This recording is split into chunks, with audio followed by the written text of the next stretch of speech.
जो व्यक्ति प्रत्याशी घोषित होते ही नामांकन करने के पहले ही और चुनाव जीतने या हारने के पहले ही अगर धमकी देता है किसी को, जो उसके चरित्र के बारे में सही चीज़ों को उन्हीं के पार्टी के सामने रखता है, तो इससे तो लोकतंत्र में कोई भी असहनीय बात नहीं हो सकती है। इसलिए मैं यहाँ आया, मैं ऐसे लोगों के पीठ के पीछे खड़ा रहता हूँ जो सही बात करते हैं। इनको भयभीत करने, आतंकित करने की बात हुई तो मैं इसलिए आया कि मैं आपके साथ खड़ा हूँ।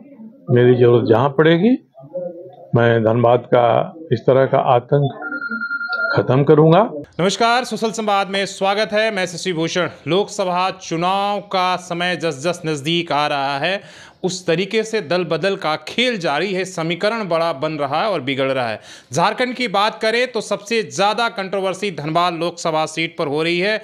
जब से बीजेपी ने ढुलू महतो की उम्मीदवारी की घोषणा की है, वहां पर विरोध का सिलसिला जारी है। आज इस विरोध में आपने देखा है कि सुबह से एक ऑडियो एक तरीके से वायरल हो रहा है, जिसमें कहा जा रहा है कि बीजेपी के नेता और मरवाड़ी सम्मेलन के अध्यक्ष धनबाद के जो कृष्णा अग्रवाल है, उन्होंने बाबूलाल मरांडी को चिट्ठी लिखी है और ढुलू महतो को जो है उम्मीदवारी से हटाकर फिर से जो है उम्मीदवार बदलने की एक तरीके से बात कही है। जिस बात को लेकर ढुलू महतो काफ़ी नाराज़ हुए हैं और उन्होंने फ़ोन लगाकर, आपने सुना होगा कि ऑडियो में क्या क्या बातें हो रही है। बातचीत होते होते वो धमकी तक बातें पहुंच गई है। अब इस मामले में सरयू राय की एंट्री हो गई है। वो धनबाद पहुंचे हैं और उन्होंने जाकर प्रेस कॉन्फ्रेंस किया है और उनके साथ कृष्णा अग्रवाल भी है।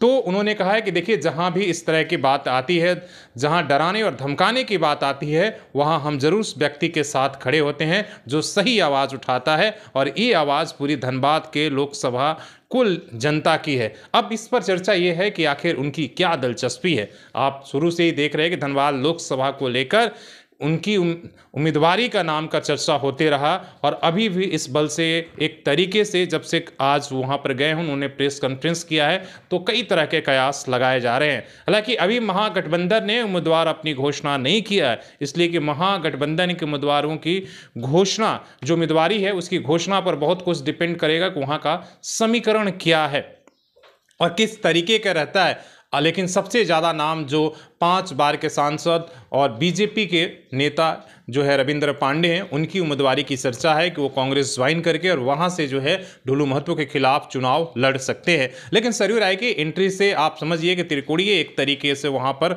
लड़ाई होगा। हालांकि उन्होंने कहा है कि अभी भी हमारा ये मतलब नहीं है कि हम धनबाद में यहाँ पर आए हैं तो हम यहाँ पर चुनाव लड़कर दिल्ली तक पहुँच जाए, बल्कि हम उस आवाज़ जो उनके खिलाफ, जो ढुलू महतो हैं उनके खिलाफ जो आवाज़ उठी है, जो उनकी गुंडागर्दी और दबंगई की, बस मैं उस आवाज़ को समर्थन देने के लिए यहाँ पर आया हूँ। और जहाँ भी इस तरह की आवाज़ उठती है और जहाँ भी हमें ऐसा लगता है वहाँ हम पहुँचते हैं। और इस तरीके की हमारे तरफ भी उस बातचीत में एक तरह से निशाना साधा गया है कि हमारे इशारे पर सब कुछ हो रहा है, इसलिए हमें यहाँ धनबाद में आना ज़रूरी है। आप पूरी बातचीत भी सुन सकते हैं। आपको क्या लगता है कि इस बार का धनबाद का चुनाव, जिस तरीके से हम चर्चा कर रहे थे धन की, अभी तक सीता सोरेन की उम्मीदवारी से दुमका सीट जिस तरीके से हाईलाइटेड है, उसी तरीके से, हालांकि वहाँ इतना विरोध प्रदर्शन नहीं हो रहे हैं, जी हाँ, पार्टी के अंदर ही धनबाद में जिस तरीके से ढुलू महतो के लेकर उम्मीदवारी के अंदर विरोध आपको देखने को मिल रहे हैं, सबसे ज़्यादा आवाज़ पार्टी के अंदर ही उठ रही है। तो आपको क्या लगता है कि बीजेपी इस विरोध को देखकर उम्मीदवारी बदलेगी